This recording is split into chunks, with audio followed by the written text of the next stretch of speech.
Welcome back to my channel Jyoti Prakash. আজ আমি আপনাদের সাথে ফুলকপি আলু দিয়ে রুই মাছের তরকারি সুস্বাদু করার কিছু টিপস সহ রেসিপি শেয়ার করব। রেসিপিটি দেখার আগে চ্যানেলটি সাবস্ক্রাইব করে পাশে থাকা বেল বাটনটি বাজিয়ে দিন।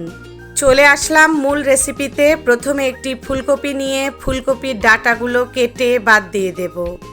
ফুলকপির ফুলগুলোকে ছোট ছোট টুকরো করে কেটে নেব। খেয়াল রাখবেন ফুলকপির টুকরোগুলো খুব ছোট হয়ে গেলে রান্নার সময় গলে যেতে পারে, আবার বড় হলে সিদ্ধ হবে না।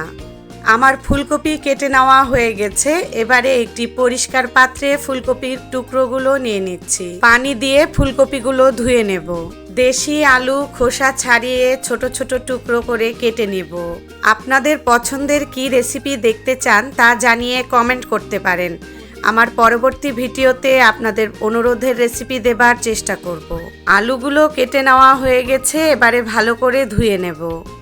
এবারে একটি পরিষ্কার পাত্রে মাছের পিসগুলো নিয়ে নেব। মাছ ভাজার জন্য পরিমাণ মতো লবণ ও হলুদ দিয়ে মাছের পিসগুলো খুব ভালো করে মাখিয়ে নেব। মাছগুলো ভালো করে মাখানো হয়ে গেলে চুলায় একটি কড়াই বসিয়ে তাতে তেল নিয়ে ভালো করে গরম করে নেব।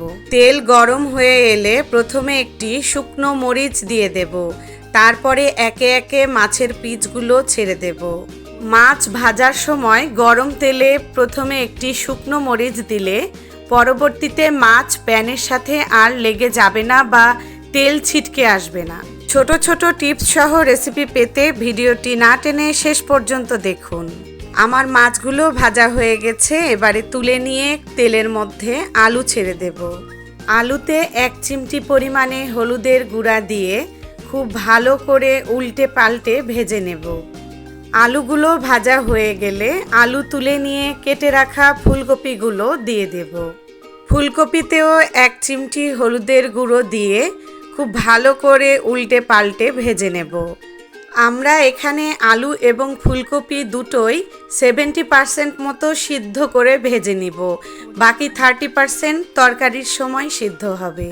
ফুলকপিগুলো তুলে নিয়ে তেলের মধ্যে 1/2 চামচ কালো জিরা দিয়ে পেঁয়াজ বাটা দিয়ে দিচ্ছি 1 কাপ পরিমাণ। পেঁয়াজ বাটাগুলো একটু ভালো করে নাড়াচাড়া করে ভেজে নেব। পেঁয়াজ বাটাগুলো ভাজা ভাজা হয়ে এলে হলুদের গুঁড়া দিয়ে দেব 1/2 চামচ, আদা রসুন বাটা 1 চামচ, লাল মরিচের গুঁড়া 1 চামচ, জিরার গুঁড়া 1/2 চামচ, ধনিয়া গুঁড়া 1/2 চামচ এবং 1 চিমটি পরিমাণ গরম মশলার গুঁড়া দিয়ে খুব ভালো করে মশলাগুলো নাড়াচাড়া করে কষিয়ে নেব। মশলাগুলো ভালো করে কষানো হয়ে এলে মশলা থেকে তেল ছেড়ে দিলে টমেটো পেস্ট দিয়ে দেব 1 কাপ পরিমাণ। টমেটো পেস্টের কাঁচা ভাব চলে যাওয়া পর্যন্ত মশলার সাথে খুব ভালো করে কষিয়ে নেব। এ পর্যায়ে 1 চামচ লবণ দিয়ে আবারও খুব ভালো করে নাড়াচাড়া করে মিশিয়ে নেব।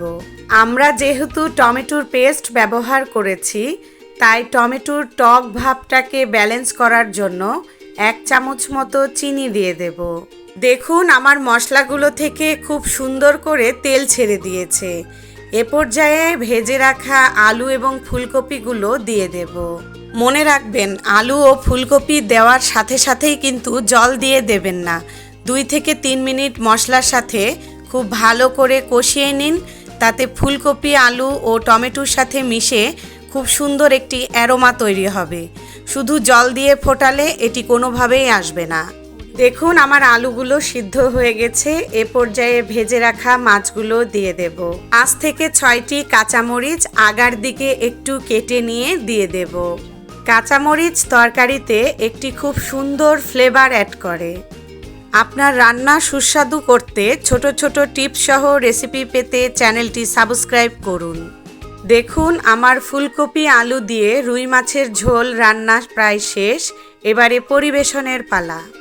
একটি সার্ভিং বোল নিয়ে তাতে পরিবেশন করে দেখাচ্ছি। রেসিপিটি ভালো লাগলে চ্যানেলটি সাবস্ক্রাইব করে লাইক কমেন্ট শেয়ার করে যুক্ত থাকুন। ভিডিওটি সম্পূর্ণ দেখার জন্য ধন্যবাদ।